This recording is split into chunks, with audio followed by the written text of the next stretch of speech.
Most players don't lose because they're less talented. They lose because they can't really stick to the work when no one's watching. Like it's easy for you to show up when you got team practice or the coach is looking at you, whatever it is. It's easy to show up then. But when you're alone, when you're in a room by yourself, you're gonna get to make the right decisions. Like, can you really master self-discipline? Once you do, you'll separate yourself from the competition so much more and so much easier because you're going to be locked in discipline every single day, every single night. So today, we're building you with the exact blueprint you need for this. So in part one, we discussed a lot more ideas and touch on pieces that help build the blueprint. But this episode right here is the building blocks to actually get you to that goal. So she's going to give away the habits you need, the blueprint you need for accountability, the mindset you need to have, the difference between motivational piece that you can have to fill up your tank to go into. It's a lot more practical, a lot more stuff that you can have to build this blueprint. So after this episode, you're going to become a walking self-discipline genius by end of this episode. Okay, maybe not that far, but you're going to really enjoy it. Without further ado, she's going to break down for you where you should start in this whole discipline journey and how you get there. Without further ado, let's get into the episode. Let's get building. All right, so continuing on our conversation of self-discipline. So in part one, we kind of touched around and danced around more ideas, really good conversational pieces that players can use to develop their confidence. And you define confidence as showing up consistently and keeping your word. So if I'm a player trying to build my self confidence. Where do I start? Like, what's the first step I need to take? What's the first direction I need to go into to become more self disciplined? Yeah, I think when we're asking our athletes to identify and like explore their range of confidence, because it's confidence is so situational, right? Some days we have a lot of it, some days we have, not so much of it, but we want their self-worth to be really great. And so I always ask their athletes like to identify like who they are, right? So I am statements beyond just the athlete that they are, but like what they bring to that table, whether it's a son, a daughter, teammate, a friend, student, every aspect of who they are, kind, caring, not just the actual things they do, but like the core components, like I'm a leader, I'm compassionate, I'm empathetic.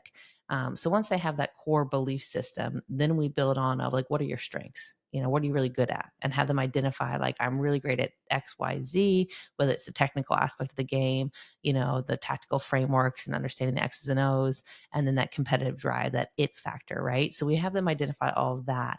And now you have this big bucket of belief, and that's where we go to, because on the days that we have really low confidence, I'm like, hey, let's go back to our bucket, right? What area do we need to pull from? Remember, you didn't lose this. It just doesn't feel that big right now. So let's pull into your bucket and remember you've got these things. And then we get to your part of the doing action. And it's like, okay, set those small intentional goals every day. What am I doing every day to move that continuum of success and make myself better? And so really giving them a focus point to lock in on. Hmm. So you say self discipline begins with being confident and starting that path. I think it begins with self-belief, right? Which is different than confidence. It begins in the belief of your ability. It believes in the belief of the vision of what you're doing, right? So if I have this desire and belief that I'm capable and then I want to with the motivation, then we can build in the confidence, because confidence comes from these outcome actions we do, right? Was I successful? Did I complete this? Did I get rewarded on that end? And that's what fuels the confidence to grow. But the belief bucket is where everyone kind of misses. That part has to be there from the beginning. Hmm. I was gonna ask you about that because it sounds good to be disciplined and to say I want to put in the work, but it's hard for me to feel like the work should be done if I'm not confident, if I don't believe that I can actually get this outcome. So I think that's a very valuable starting point because that eliminates the excuse of like I can't be disciplined. We'll start with the confidence or the self belief first to Mhm. now build to the habits and the protocols to get discipline. So I really like that. Um, so when it comes to being a disciplined player, disciplined athlete, what are the foundational pieces that you believe make up being disciplined? So self-worth, is that the first pillar or is that like a prerequisite? How we kind of put that Yeah, I into the think your flow? self-worth, like we've talked about the morals and values, I think doing something bigger than yourself as well. So what are you working for and why? So you have the what, and then it's like, why am I doing that? And then we can break down the how. So I think that's kind of the formula for you to be successful in general is like, what do I want to do it? Why do I want to do it? And how can I do it to kind of make that goal happen?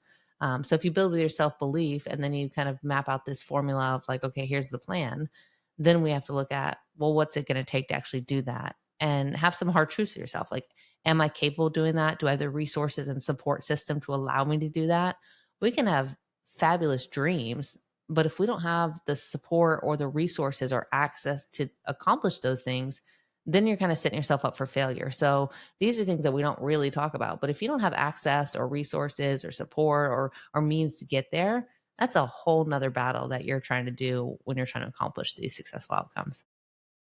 So can you give me an example of that? Of someone wants to achieve this thing, but they don't have the resources to make it work. Yeah, maybe I want to be the best basketball player and like go pro, but I don't even have a hoop or a ball that I could like go do a practice on my own, right? Like I have to borrow things, or maybe I don't have rides always to extra things. I don't have the means to do the private training or the extra conditioning. And like you can get creative and do stuff in your house for sure, right? But you're only going to go so far. If you don't have the right discipline or food access or things of that nature, right? So we can see there are limited things. If you don't live in an area that has multiple teams or travel or options to play the game, then we see that that is only so level of growth that you can have. Yeah. But how much does that get into some level, I won't say delusion, but just making it in spite of that? Because that's a big piece of people's storyline of like, oh, I began and had nothing, and so I'm going to work my way to it. And that sounds amazing, like you said, but I don't have the resources to make that work.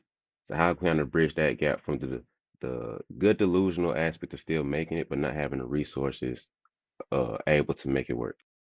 I think those stories that are beautiful and that we see, especially in the inner city and the lower income areas of these individuals getting out, right? Getting off the streets, utilizing sport as an outcome for success. I think we'll see them be fewer and far between in the future because of the evolution of how sport is becoming such a money management business, sport tourism. Those stories were beautiful before we had NIL and the recruiting process being differently. Like those kids could thrive on the courts at AAU ball if they had the team, or at least in high school, because we had people watching their games. Now it's very different. The recruiting process is a lot of online stuff and a lot of access. So those stories, I think, if we have them, they're beautiful, but they're going to be far less than what they used to be. Yeah, I thought about that too because as all these things come around, it's becoming more and more of a business. So people are charging more money and they have to have even more of that. I heard someone say along the lines of basketball's going to become like tennis and golf, to where you can only really get in is if you have the money requirement to meet it. So you're going to see a lot of people miss out on it.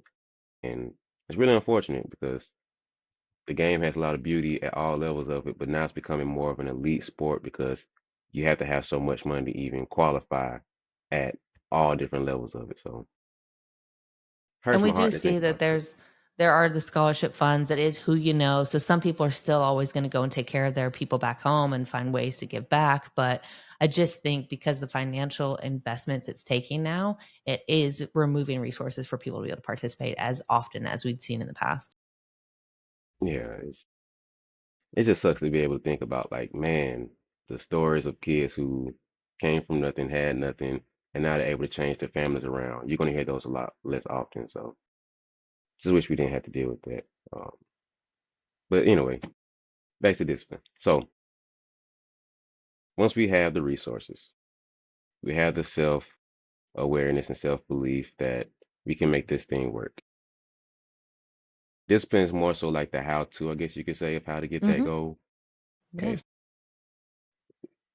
what's the next pillar of self discipline that we're working on? So self awareness, self belief, we have that. Let's say we have the resources. Where are we going now? Yeah, then you got to map out your goal plan, right? So you got to set out what is you need a long-term vision and you work backwards. That's the best way to do it. So this long dream, we call them dream goals, and then we have like long-term goals. Excuse me, which generally a long-term goal is about like a year. We don't you can have a 5-year plan, but it's like you're working for that year, right? And then you do the next 6 months, and then we get down to these short-term goals, and then you get to the intermittent phase, and then it's like we get into like our daily intentions, our weekly goals. So I think you, excuse me, it's a bigger process when you sit down and map it out. A lot of people are like, oh, I have goals. I'm like, well, okay, did you write them down? And they're like, no. I'm like, well, fun fact, like you're probably 85% more likely to accomplish these goals if you write them out and like have a plan. Like when you think of like driving a car, you might know how to get there, but if you use a GPS or like a fun app, it can tell you which way is faster because you didn't know there was traffic or obstacles along the way. So I like to use that visual for my athletes, saying if you map out your goals, then we can explore what would be an obstacle, what would be a detour that got in our way, how do we overcome that, how do we prepare for that. So they're thinking kind of 3 steps ahead, and then after you've mapped it all out, hopefully there's excitement and they're like, yeah, I can't wait to do this. And then you got to get them back locked into like the right now. And right now, what are we doing? And what's our intention right now? And the piece that is often missed is they have the goals and then like, that's it. And I'm like, well, you got to evaluate. So a lot of people set SMART goals and that's really catchy. And I always say, well, don't be smart, be smarter. And I add an ER part, which is if you're familiar with SMART goals, it's specific, it's measurable. There's this achievable aspect, and then there's the, is it relevant to what you're able to do? And then like the time component. Well, I also add an evaluation and a reset because there has to be that counterpart to goal setting where you evaluate your process and then you reset if you didn't meet them, or if you did meet them ahead of time, or if you met it 3 weeks later, you got to reset and kind of adapt. And that adaptability piece we've talked about too is that's a game changer. Is can you be flexible, adaptable, and know you're still on track to meeting your goals? And so there has to be an evaluation component of your goal setting process once you set them. That's a big piece because we're especially in the basketball realms, get your shots up, get your shots up, get your shots up. Got to train, got to work out, so on and so forth. But within the 100 shots, we're not in our brains. We're going to evaluate and kind of review, look over stuff. In their brains, I'm just getting up 100 shots. And I'm still a terrible shooter at the end of the 100 shots. And they're looking at us crazy because why am I still shooting bad? Well, after the first 20, you take a time to like see everything's airballing. Okay, did you think to adjust, think to tweak anything? No, you just kept shooting. Okay, so when we're going after our goals, it's the same thing to where, well, they told me to grow my Instagram, I have to post 100 posts. I have to post 2 times a day. I have to post at this time. When you start looking back after a couple of posts and see what worked and what didn't work, you had 5 that did pretty well, the next 5 flopped, and the other ones did okay. But did you ever think to review and look back and evaluate? We usually don't. So the evaluation phase means a lot because now we can check back and see what worked, what didn't work. So the next 5, the next 10 can be more disciplined to our goal. So not just being Mm-hmm. disciplined in the work, but disciplined in the evaluation. The ER is a Yeah. very valuable piece I like too. Yeah. Love it. Yeah. So um, with that, it's great to say we have this. We have the work now. But there's still that feeling of, man, I don't want to do this. I don't like uh I don't like getting up and going to the gym. I don't like the idea of having to lift weights. How do we kind of get out of the feeling, the motivational piece of it, and actually do the work now? Like what can we do to like say, I'm over here and I don't feel like doing this to where we actually put in the work and do it now. Yeah, I think that comes down to knowing your own motivational style, right? Are you someone who is intrinsically motivated, which is you have this internal drive for yourself, whether it's to learn a new skill or the success you have from accomplishing something and the pride you take from that, or you just love being immersed in it, right? And lifting weights or playing ball and being on the court just gives you such this feeling of joy and happiness, whatever it might bring to you, and you love being in that simulated factor. And that's all the intrinsic piece. And that is what we know is research has shown to be long term success for these behaviors to exist long term. We also have this like extrinsic drive that a lot of our athletes fall into, which is you do it for status, you do it for the name of it, the how good you are, people knowing who you are. You do it for money, the accolades, the prizes, and so when it's externally motivated and that's your drive, it's really hard when you're in this training phase, when you're in this grind phase, because you have to identify what are your own rewards, right? And what gives you that same dopamine and emotional rush of like completion that fuels the motivation, right? So do you track big gains in the gym? Do you get really excited about, completing a percentage of like your 100 shots. You reward yourself at the end of the week with something, right? And so you can get creative in this aspect if you are someone who is an extrinsic motivator. I think knowing your motivational style will really be the forefront of like, how do I have this drive? How do I get the gas going? And then you find the resources to do it.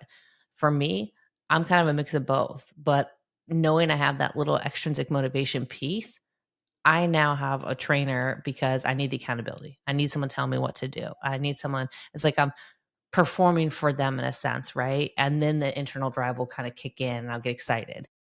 So I think people need to figure out like what fuels them, what excites them.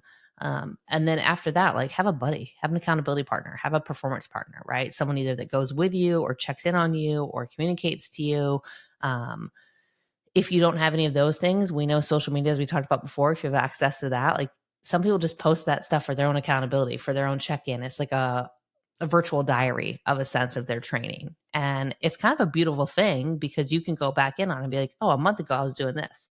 Now here's where I'm at, right? If you use it as a virtual diary aspect for yourself. So there has to be some component of finding the drive of what fuels you, getting excited. You're going to have days that you're tired. You don't want to do it. Like this is exhausting, your body hurts, but figuring out that why component, coming back to that and having a partner who can kind of check in and say, hey, come on, we're going. We're going to get you to the gym. We're going to go do this together. Mm. Yeah, I kind of Once you have get out this. the door, you're fine. You just got to get out the door. Yeah, that's the hardest part. I had this idea of three wheels of motivation, but I think about it more of like modern day times of like gas. And so you go to the gas pump, you have the Mm-hmm. Yep. three handles you can pull from. So I say one is uh more of pain or like proving haters wrong. So Mm-hmm. that's the one that gets you amped up. It's kind of like, man, this person said I would never do it, so now let's prove them wrong. Or I'm in a very tough spot, very rough situation. I want to stop being broke. I want to stop living in this life. I want to stop being overweight, underweight, whatever it is. Mm-hmm. I've been bullied. That's the motivation thing that gets you going. All right, cool. That's pump number one. Pump number two is just, I enjoy this thing. I love playing basketball. I love cooking. I love photography. So I love doing it. I want to do it all the time. It's great. And that's my motivation because I want to get up and do it. Pump number two. And number three is more so, it's the purpose or the sometimes the process. So you feel like God has called me to do this thing. I feel Mm-hmm. like I don't actually love um teaching, but I love being with kids. I feel like that's my purpose, to be with the youth and to inspire them. I don't think I'm really uh have a hater that said I couldn't be a great teacher. I don't actually love all the pieces of it, but I feel like it's my purpose and my calling to do this. So I Mm-hmm. feel like those are three wells that we can kind of pull from of motivation to say, okay, today is a rainy, freezing cold Friday morning. I don't want to go to work, but I know these kids are excited to see me. I love going into school and seeing this. Or, man, I don't love this job, but I know my kids need the money and they have a basketball tournament coming up, so I have to pay. So, something like that to where the Mm-hmm. mindset Mm-hmm. kicks in of like, man, I don't want to do this, but let me take this gas out and fill up my car this morning to get up and do what I have to do. So that's kind of where I come from of like the three wheels of motivation. Yeah, I use the analogy the whole time as we talked about, like you're the car, right? And there's goals, it's the GPS, the gas is your motivation. And to your point, and this is what I think people get confused or maybe kind of stuck on a little bit. Like you said, you get to choose which gas you're putting in your car that day, right? It doesn't have to be the same gas every day. And a lot of people think, oh, we need this intrinsic drive. We need them to love it. They have to have this passion, desire, and joy for it. They don't have to. There's going to be a lot of time that people fall in the A motivation bucket. And a lot of people think A motivation is like no desire, they're not doing anything. No, a motivation just means they're showing up with no purpose, no thing. They're just showing up and going through the motions, right? It's kind of where people fall into being like, oh, they're wasted talent because like they don't see that extra thing. Well, they're still showing up. So let's give them some credit there. Motivation can be shifted when you know how to kind of lock in and do that. A lot of people think motivation's stuck. I'm like, no, you can get back and change the why, change the gas in your car. We just need gas in the car to get going. And then you can figure out like, is it a full tank? Sometimes it's on empty and we got to refuel it. But that's where that self awareness, putting all these pieces together, really comes into play because now you can say, I'm on a full tank of gas and I'm ready to roll, or I'm on a half tank, but I'm okay and I'm here. And that's the beautiful aspect of kind of locking in with yourself. I think that's a beautiful part of discipline too, because you can show up with a half a tank, but discipline said I'm showing up anyway. Hmm. I, all I got is 50%, coach. Oh, that's great. Like you said, the hardest part is showing up. Sleeping in is the easy part. Showing up even late sometimes is a win because you showed Hmm. up. So Hmm. I just wish we kind of would like. It sounds silly, but like literally, like you showed up and reward that. Like, man, you came in. Like when it's raining outside, like it's easy excuse. All the excuses we can have. And so there's a story I heard. Jim Rohn told this story. There's a story of two salesmen. He wakes up one morning like, man, it's raining outside. Nobody's going to be selling. I can stay at home. I can relax. Salesman B says, man, it's raining outside. No one's going to be selling. Perfect. That means they get all the sales for the day. And it's just like that mindset of salesman one is what most people have. But salesman two probably could have had only one sale. But the fact he showed up and actually went out and did the thing means a lot because he chose to be disciplined and his perspective of it changed it to where that one sale could have been a difference for the company or himself, whatever it is. Showing up is a lot of the battle, and once you get that done, doing anything after that can be a game changer pretty much. I have the showing up piece down, right? How can we build in habits? Because we spoke about it earlier, habits and accountability to where I'm able to get this thing done a little bit more systematically. Because I think a discipline is being like a system built in. Like that's what I've kind of boiled down to. Like I have a system in place to where I want to get this thing done, I can get it done. And I think habits are like the building blocks in between to get it. So discipline is this bridge, and then habits are the steps between the bridge blocks within that bridge to get us across. So how can we kind of build in habits? You spoke about the habits were sleep, nutrition, gratitude, and meditation, basically, and checking in with someone. Um, but are there more habits, and kind of how do we kind of install those habits in this process? Yeah, I think it goes down to your routines, right? You have your pre-performance routine. So how to get your mind and body ready to actually perform, right? So doing your proper, like if it's meditation, it's checking in, listening to music, get yourself an emotional state where you're locked in, figure out, okay, what's my plan today? What's my intention? What am I working on? And, a lot of people are like, well, I don't set the practice. Okay, you might not set the practice, but there's going to be some dribbling component. There's going to be some shooting component. There's going to be some defense component. Like you can set a goal being like, hey, I'm going to lock in and take more shots than I normally do in practice today. Or I'm going to put more hustle here when I'm tired. Or I'm going to dab people up more and be a better teammate, right? So you can set your intention before you get on the court. So I would say everyone has to get in and get locked in there, then do your proper warm up, and then we have those performance goals where you've already set ahead of time. You're like, okay, like, am I doing those? You remember what my effort is, what my intention is, and then the other part is that post performance, post practice, post competition routine. It's like, okay, do you stretch? A lot of people just jump out, get out of the court, like, oh, I'll stretch later. You never stretch later. You don't stretch in the shower. You don't roll out. You don't do any of that stuff. Like my body would be way better if I actually took care of it on this part, right? So, taking time to fuel your body well after practice, take the hot showers, like stretch out, then do that reflective piece of like, hey, what went well today? What can I do better? What's my plan tomorrow? I think those little routines, which are very locked in on the performance aspect, enhance the other things that we talked about of you doing throughout your day to get you mentally, physically, and emotionally ready to continue to be successful. I heard you speak before about the breathing routine you call it triple threat. Hmm. Yeah. Can you share that with us? Yeah, so this can be done at any point, right? So triple threat breathing is a really simple aspect, builds off of diaphragmatic breathing or box breathing. Everyone has different counts. For me, when I first introduced it, one, it's kind of fun, catchy name. So people are like, oh, yeah, I can do that. But two, it allows them to bring awareness to the breath count and they might change their cycle once they learn what they need. But at first, I always just say, hey, everybody take a breath in and inhale for 3 seconds and then teach them that they have to make sure that you're using their diaphragm, right? You want to imagine like you have books on your stomach and you're pushing them forward versus this inhale with your shoulders rising because that actually causes all the tension and it's chest breathing and it doesn't allow us to relax. So inhaling for 3 seconds and then you hold for 3 seconds and then you exhale for three.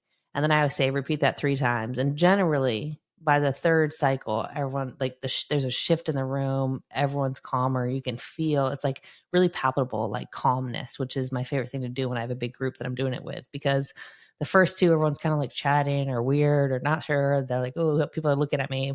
But by that third breath, everyone's like, and I just wait there in that stillness. And then I like bring attention to it. And everyone's like, yeah, that feels really great. So all of that is like 27 seconds of calmness, right? Like it's amazing to see if you just do 3 cycles of it. The other part when I get really nerdy with them is when you hold the breath, allowing you to hold tension in your body, which signalates the parasympathetic system to activate and be like, hey, we need fight, flight, freeze, calm. What are we doing? It's mirroring this kind of panic system. And then you exhale and you breathe back in the calmness. So you're teaching your body in a state of calmness before you go on the court to train or do other sport activities. You're teaching it to be tense and then relax and come back through faster. So then in these states of moments when there is high pressure and you're anxious and you're nervous, you can be like, oh, let me take that breath cycle and calm down. You get to re-engage your focus a lot quicker. I really like it a lot because we kind of over calculate meditation and breathing, trying to do too much. But like you said, it's only 27 seconds, and it simplifies it for them to where it's like you don't have 27 seconds right now. Like you don't have 27 seconds, not even 5 minutes. Like that's the Right. minimum you hear a lot of people say. Just Yeah. 27 seconds. So I'm like you at the can bare do that. minimum, give me 30 seconds. You're good. So that's why I love that so much because you can pause in the moment of like, oh no, I have a test coming up. Oh, we have a big practice. Da da da da. Okay, 27 seconds, triple threat Hmm. breathing, and I'm good to go. Yep. And It's so great. it's so subtle, it sneaks in to where you don't have to be like, oh, let me go in my corner and meditate. No, you can sit here for a second and just do 27 seconds and you're good now. It's so simple. I just love it so much because of that. Yeah. We need more people to do it. They'll feel way better.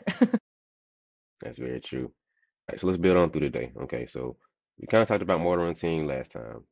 You have your game day routine, whether it's pre and post. And now let's get into the nighttime routine. We talked about it before about how, in our opinion, nighttime routine means more than morning routine. So what could a nighttime routine look like for a player? Yeah, I think taking a hot shower before bed allows you to go to sleep faster. So kind of coordinate, okay, if I want to go to bed at 10:30, right? Maybe by 10 you want to get in that hot shower so then you have time for your body to kind of like calm down, regulate, feel relaxed. You can do some journaling before. We've talked about the gratitude shares, so you can do some journaling, you can reflect on how the day went. It can be very simple. Like I've said, I always kind of come back to those cues. What went well? What do I need to improve? What's my plan?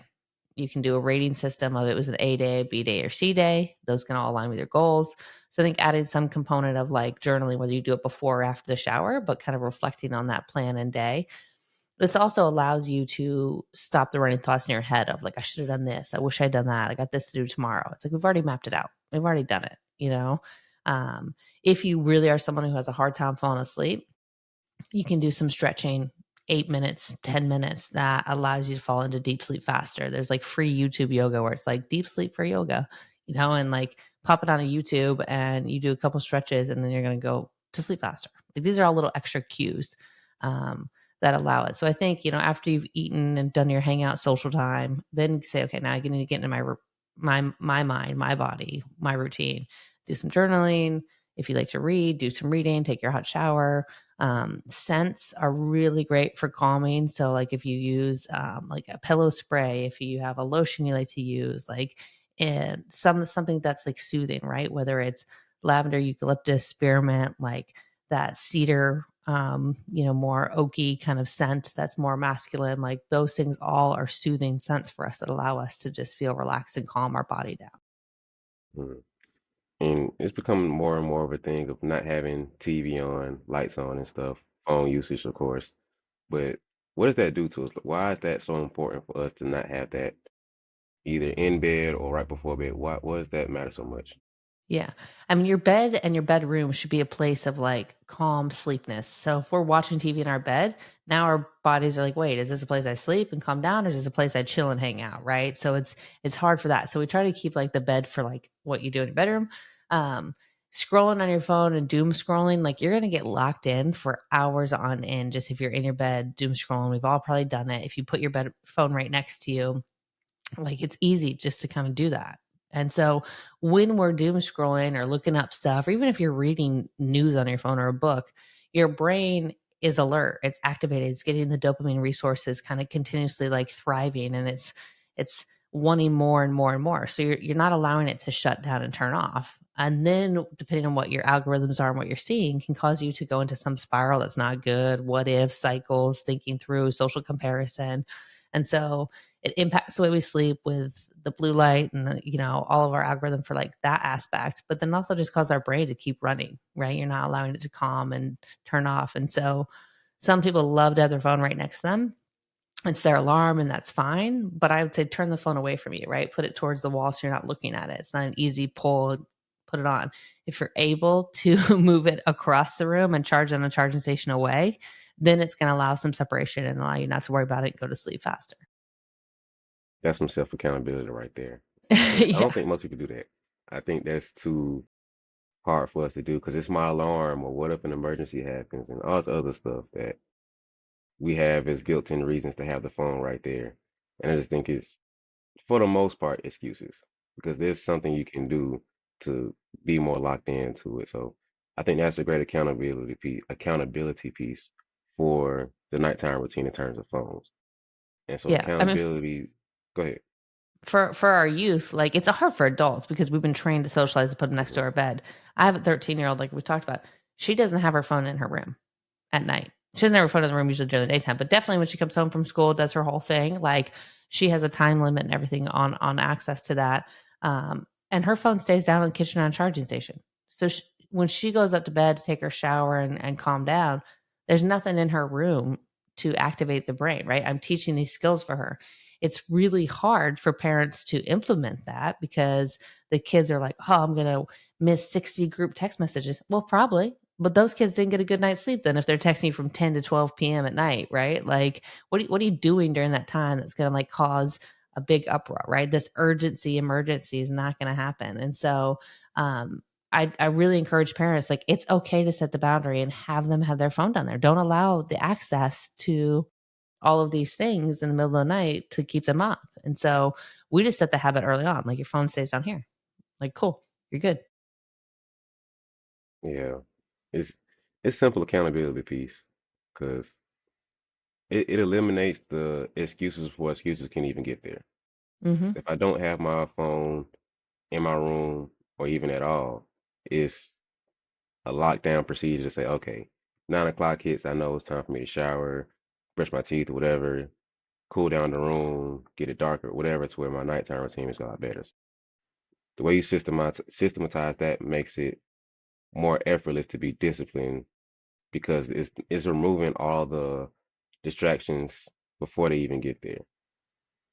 I think that's, And she doesn't know what she's missing. She just knows it's her routine, right? So she's like, okay, yeah. cool. But what I've noticed because of that, I'm like very fortunate. Like she's never on her phone, right? She's never, even during the daytime, she's never really on her phone. And if it's a day where I'm like, I need you on your phone, like I tell her, I'm like, hey, make sure you got your phone on you because I'm going to be away and I need to check in on you when you're doing stuff. Otherwise, I don't even know if it's charged half the time. Like she's so beautiful in the fact where I'm like, I'm so lucky because you don't even need to have your phone because it's left somewhere on a counter that you didn't even know about. We're like, where's your phone, kid?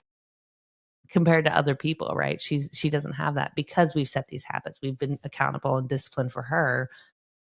She doesn't know what she's missing, right? She's just knows that she needs her phone just to communicate, text with us and her friends, but she's not relying on it. It's not a source of anxiety for her if she doesn't have it either.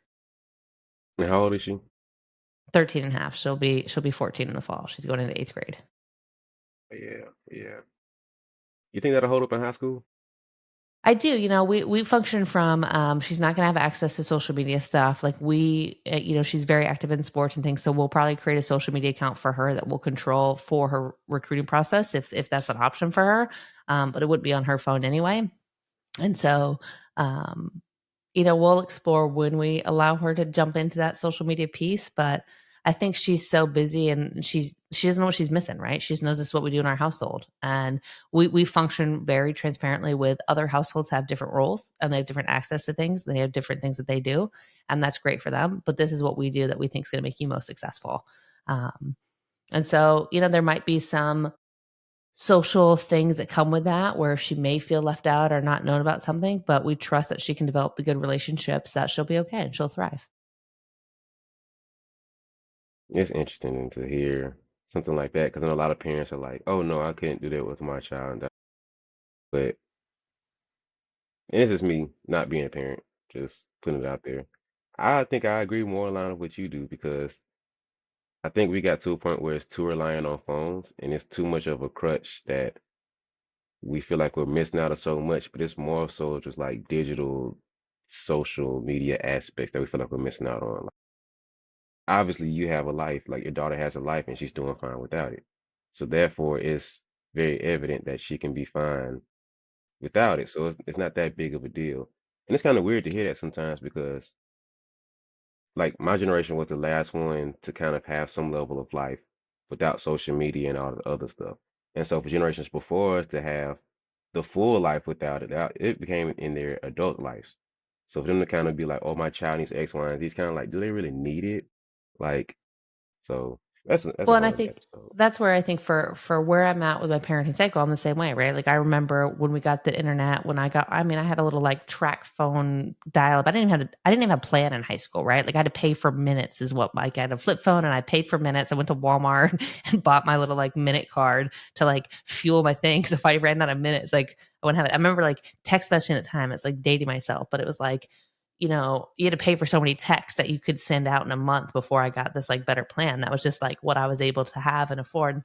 I didn't get my first full plan or iPhone until I was in college. And even then it was very different in terms of like access to things. And so thankfully the parents around my age and my kids' age lived and grew up in that way where we lived a life where we didn't have to have our phone and we know it's okay. We know how to communicate that. So thankfully all of my kids' friends that are in our community have the same framework. Like when we have sleepovers, we say, hey, we know you have your phones. We tell all the parents the kids' phones are going to be left here in a little bucket. They have access to it whenever they want to, but they're not going to go upstairs where the kids are, right? So we're trying to emulate being present and being mindful. And no parent has ever been like, no, my kid has to have their phone. We're saying, hey, like, yeah, that's wonderful. Thanks for doing that. Right. And so I think the more communicative like your neighborhood and your community can be and be along the same page, now you're raising all your kids the same way, like that village mindset, then it makes it easier too when they don't have access to certain things that we know other kids may have because we're all in alignment together.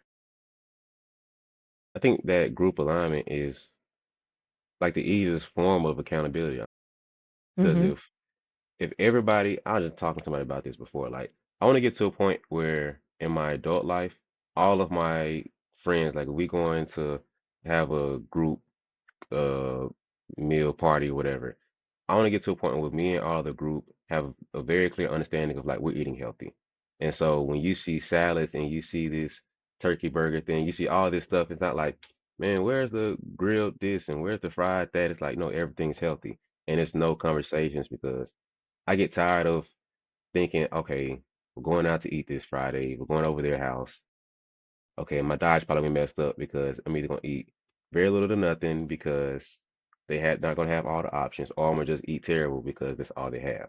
So I love to get to a point where the group friends are all like, okay, we all eat healthy. I don't want to sit here and throw this week away because I'm about to eat bad for this day. Not to say we can't, but it's like we prefer to just eat clean and healthy. Right, right. And so when the accountability of that group is there, it's like it's a lot easier for us to move forward because it's not a distraction in place to remove. Yeah. Well, and it goes along with that theory of like, finding like 5 or 6 people that are even doing things better than you are, right? And you are a product of who you surround yourself with. And so it's a question you have to ask yourself of like, our kids have to ask themselves this of, am I surrounding myself around people that are making me better, that have the same discipline, that have the same goals in mind, that are taking the same choices? I try to remove the idea of sacrifice and say making the same choices on the weekends for their social outings and for what they're doing.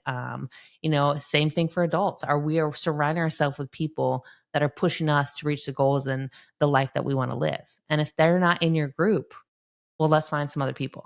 Let's find people that are actually going to fill you and push you. You always want people that are around you that are better than you, not because you're chasing after them, but because you can learn from them. And that's a message I tell my kids a lot is I don't want you to find someone who's smarter or faster or stronger just because you have to try to go beat them. I want you to learn from them. I want you to explore what they're doing and the habits they're creating and the discipline and the mindset and be inspired by them, and that's the aspect that we're trying to do because people, I'm like, people are watching you and they're going to try to aspire to be like you. And so the message we have is like aspire to inspire. That's kind of what we go through as a motto that we have is we want to aspire to inspire other people. Mm. That's gonna be a clip, just so you know. I like that one. Yeah, I love that because that accountability piece makes the the discipline a lot easier. Like you don't have to fight discipline to get your goal. Like sometimes it can be a little smoother. And if you have the friend group that's pulling you along and you're pulling them along, it's going to be an easier path to follow. So if everybody's working out, you're more than likely going to work out too. If everybody's eating healthy, more than likely you're going to eat healthy too. If everybody's readers, same thing. And so if everybody's always watching Netflix or Hulu or playing Minecraft, whatever it is, then more than likely you're going to do the same thing too. And so that's what a mindset of like parents used to say, if your friends will jump off a bridge, you're gonna do it too. Like I get what they're saying, but there's a better way to say that. And but that's the mindset Right. behind it of Yeah. if you're gonna follow your friends, have good friends to follow. Mhm. And so that's where the accountability makes it so much easier to where just eliminate or separate yourself some from friends who aren't going after the goal you have and find ones that do. Because it's a more effortless tug in the direction you want to get to. So um also in this piece is making right decisions. And there was this video I saw about decision making fatigue, and it alluded to like how Steve Jobs and Zuckerberg, all these guys, they will repeat the same outfits because the small little percentage and willpower use of trying to find the right outfits to wear is a small, it's like 2% of decision making, but that's every day. So now that's 14% of my week decision making power gone because I have to figure out my outfit. So they eliminated that by just wearing either the same thing, close enough to the same thing all the time. So now that little extra power can go into that. What can we do as players or as people to kind of do the same thing for that to where we minimize the decision making fatigue and use that willpower in a other area in our life? I think it's exactly what we talked about. Like you have to start implementing this mindfulness, these routines, this emotional regulation, the intentionality. Like the better you focus on the sleep, the better you take time to like calm your body, get in an emotional state. Then you don't have to think through, am I ready? Am I warmed up? Oh, I got to go warm up here. Like it's like the more you can be prepared, performance outcomes will enhance because preparation equals performance. And we can see that over and over again. And so I think to your point, if I need to have fast processing decision making on the court or in training, well, then I better have my mind and body ready when I get on the court. And so that should be very routine every day, all the time with what I'm eating, how I show up, how I'm physically engaged. And then when I'm on the court and it's time to go, then I can be locked in and do that. So I think it's the same thing. It's just different. Instead of the outfits for the day, it's like, okay, what's my, like mental and emotional state? That's why I love with the sport programs, as much as a business has become at, when you give them like the kits to wear, the practice jerseys and the shorts, like they don't got to think about finding an outfit to wear for training. They know exactly what they wear every single training day. And it is professionalism of sport. Like all my kids start their soccer clubs today, and they all have same shorts, same socks, same practice jersey, same backpack they bring in. Everyone's going to look exactly the same on 16 different fields spread across the way. But to your point, they don't have to think about what to wear, what to bring, what to do. It's all there. They're all going to look, and then they're all uniform and they all look the same. So now there's no social comparison. Who's got the coolest new practice shirt or this or that? It's like we all just look the same. So when we show up on the field, we're locked in and can go play. And so I think that part's really cool. It would be a cool exploration of like these private schools that have uniforms versus like the public schools that can wear whatever they want, and how is the learning differences, and does that change things, does that change social relationships because it takes away from the social comparison and the decision making on what to wear and what to look like. They should do an experiment on it, or if they I have know. I'm like, gosh, workplace. maybe there is a research study, but that's cool to look into. I'm like, someone do that because Yeah, that might lead into like, are you more effective at your decision making and like have better performance outcomes? Which I'm sure they are. I'm sure that I would hypothesize that that's already been done, and yes, that is a fact. I would love to see what they researched too, like how what were the factors they looked at to determine it, because that would be very interesting. I think that could swell a lot more public schools to going more uniform or maybe simplifying what they can wear. If they say but we don't have to wear a uniform, but you have to do, you know, school colored shirts or school actual branded shirts, whatever it is. I think they would have some type of increased uniform or attire rule book, and it's like, hey, guys wear jeans or this or that, ladies wear this and that, and it just makes more of a stricter guideline to where it eliminates a lot of the process. So you know half your closet's gone automatically every year Yeah. Yeah. from I mean, you know August what you're doing. to yeah. So you know what you're doing and you know what you're not doing. So it eliminates a lot of that. So now I'm gonna look that up. I have to see if there's something on Yeah, that. yeah, yeah. That's interesting. Now for the emotional side of it, when things are going well, we're doing great. It's very easy to get off track and say, "Oh, we're up 70." Like, you kind of get lazy and get out of your role. How do you stay locked in, stay disciplined, stay focused when you're on top of the mountain? Things are going well. We just won 5 in a row. We just killed soccer. Like we're doing amazing. How do you stay locked in, stay focused when you're on top of the mountain? It's a question I ask a lot of people is, is it easier to chase success or stay on top being successful? And it's way harder for champions to remain champions, right? Like when we look at the New England Patriots that were on this run tear for a long time, right? We see the Kansas City Chiefs, we look at different basketball programs that like had these very historical years of success. Um, it's hard to have that continuous mindset, that championship mindset, the culture that's created to continuously have everyone on board to push themselves to win. Right. And so that's where it has to go beyond the trophy or the championship. You have to be constantly checking in of how am I bettering myself? I'm already successful. How do I better myself again? How do I keep maintaining this? When you get to maintenance mode, which is what we want you to have, you still have to push yourself for goals. You still have to reach for something, right? It just means everything you're doing makes the process easier, but we still have to have a focus point of like, what am I doing to be accountable? What am I doing to be successful? So I think to your point, yeah, you're on this run and you've won 6 games in a row, and it's like you can have the thought of, "Oh, man, what if we lose this next one? We can't lose this next one," or, "Yeah, we're gonna go win our our 7th one, and here's how we're gonna do it," right? The game plan doesn't change. Everyone knows their role, everyone knows what's expected, and we keep pushing to that limit. And we enjoy the success, but we keep wanting that. That is what is the standard of excellence is, right? We know that, and so it can be exciting. A lot of people put a lot of pressure of like, can they have an undefeated season? Well, that's the dream. That's an ultimate goal that everyone's aspiring to. The reality of it ever happening is pretty rare, but you're going to push for that. And it shouldn't be a pressure component or not capable. It should be like, yeah, that's the standard of excellence. We're trying to do that every single season. Mm. I think it was Nick Saban. I remember talking about that, and they were Hmm. saying how are you kind of fearful of messing the record up and losing and doing this, or are you kind of chasing after the next ring? He's just like neither of them. Neither of 'em. Both of those are relevant to me. Like I could care less about the win, care less about the loss. And people hear that and it's like that's crazy. It's like what is he talking about? Case in point, there are multiple times where the team's blowing like it's the most irrelevant point in this game right now. Third quarter, they're getting the easiest stuff. They're up 50 touchdowns. Like it's ridiculous. He's fussing at the third string whoever because they are not locked into the process.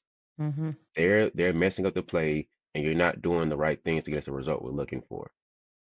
He's so locked in and I'm talking he's turning red fussing at this person because they're not doing the right.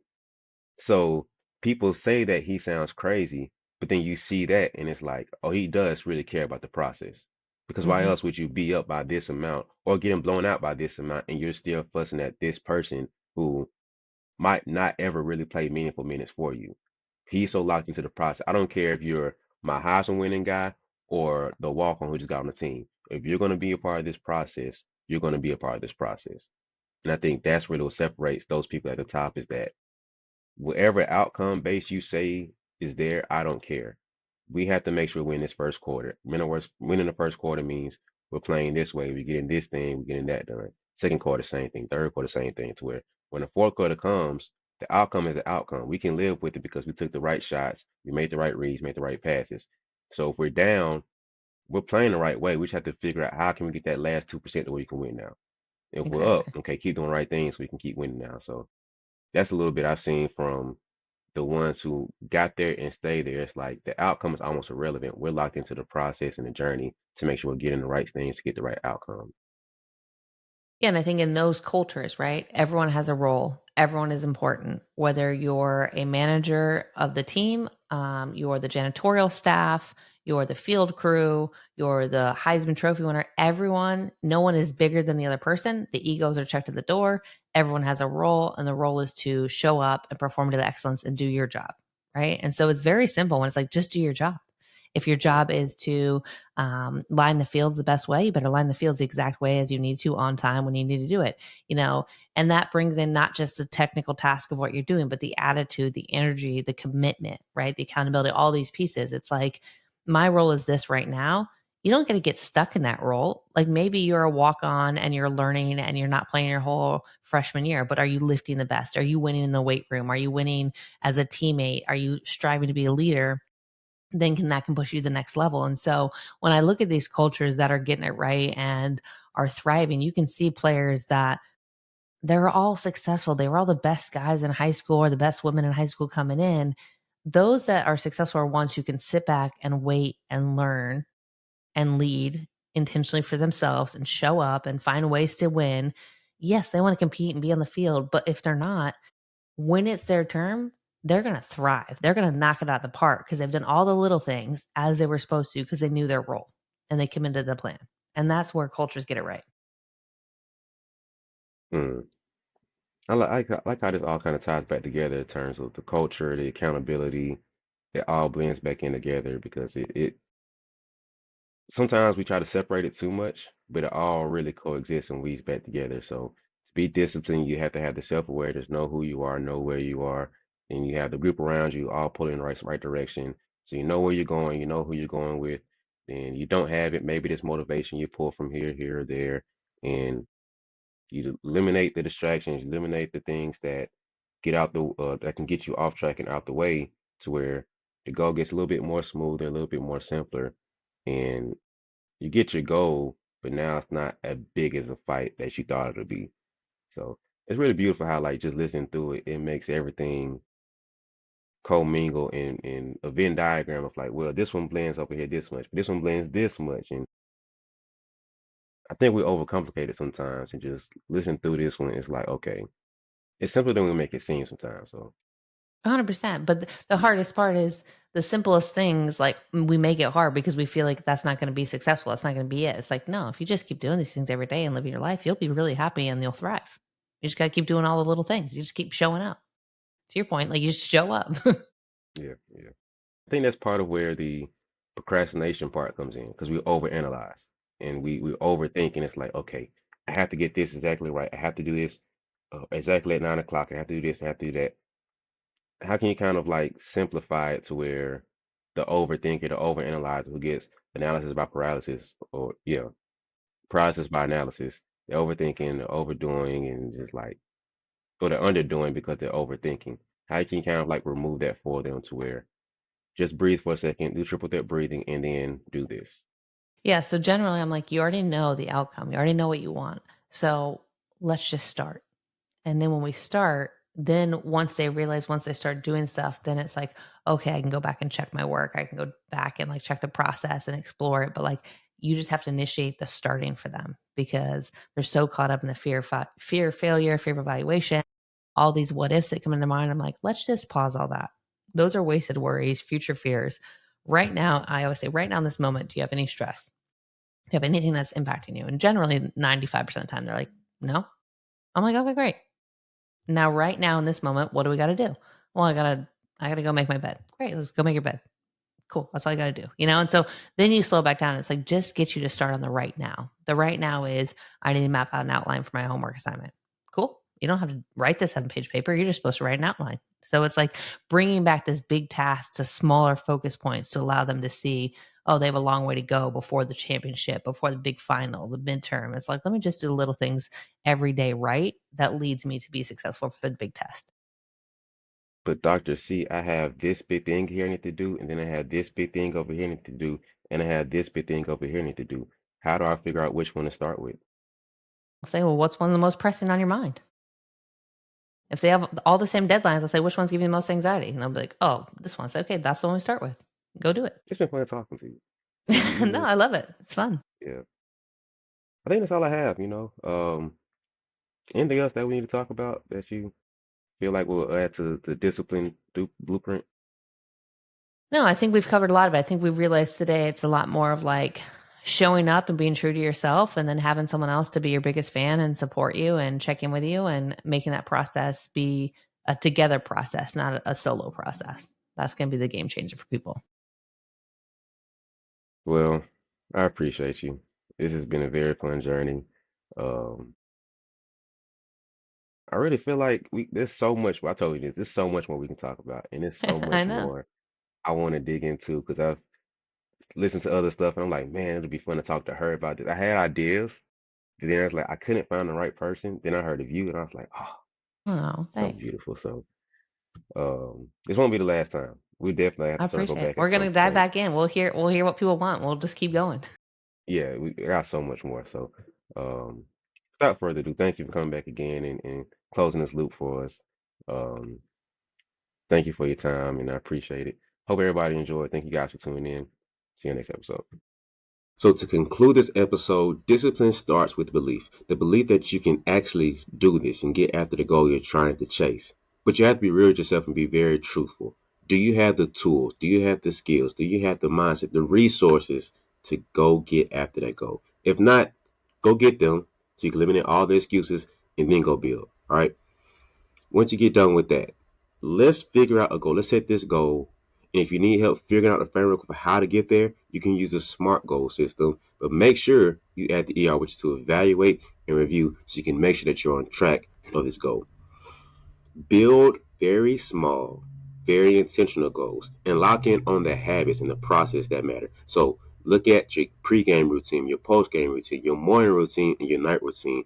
Use that to create an environment that fights with you and not against you on your journey to your goals. Surround yourself with people who inspire you and push you to go forward and push you to go after your goals. But make sure you're doing the exact same thing for them in return. So it's a big group, big environment of people all pushing each other towards their goals to be disciplined, locked in, making sure we're becoming better human beings and hoopers.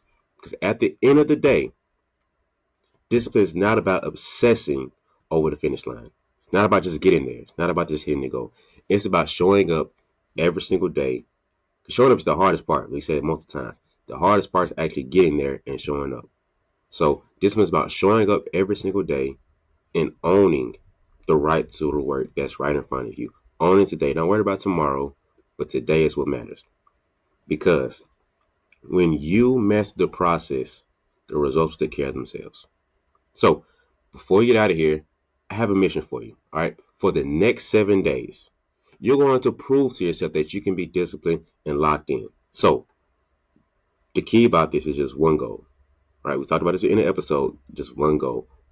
But let's make it more of a high impact habit for you. Okay, so for all of my hoopers, pick your one key goal, your one key habit you're going to build on, something that's going to build to your game. So whether it's going to be every day I'm getting up 100 shots, 150 shots, I'm going to do 10 minutes of ball handling.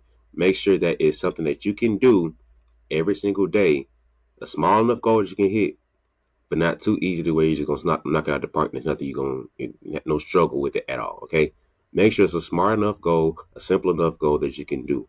Whether it's just your nighttime routine, you locking that in. Whether it's getting off your phone by 9 o'clock, it's 10 minutes of ball handling. Whatever it is, pick that key goal or that key habit to build to your game. Now, use the smart goal system or the smarter goal system and figure out what it is. Make sure it's specific. I like to put numbers to my goals most of the time because that helps me stay accurate and know if I hit the goal or not. But you don't have to do that because some things don't have a number to them. It's perfectly fine. Next, create your accountability. Tell a friend, post it on a story, comment in the post, tell a friend, DM me, let me know. But get some type of accountability around it to where you're locked in and you're committed. I would love it if you guys would write this part down. Share it in your story and tag me so I can see it. All right, I would love that. I would love to see it and cheer you on. Okay, but have some accountability around it so you can have the people pulling you in the right direction to make sure you're hitting your goal. But the really key important piece a lot of people miss is to end your day with the ER. End your day evaluating and reviewing whether did you complete the goal or if you didn't complete the goal. What helped, what got you off track to make sure that you're hitting the goal. And if you're falling short, make sure you don't fall short again. But then celebrate the win. Like at the end of the 7 days, you know you accomplished something, you made progress. So decide whether to keep going, you might tweak a little bit, but celebrate each day, man, I did it. Give yourself a pat on the back, post about it, celebrate it, show some love. But at the end of 7 days, really celebrate yourself because you took a step in your blueprint to become a better hooper and a better player. Be proud of yourself. All right, that's it. Appreciate you tuning in. Keep building your own blueprint.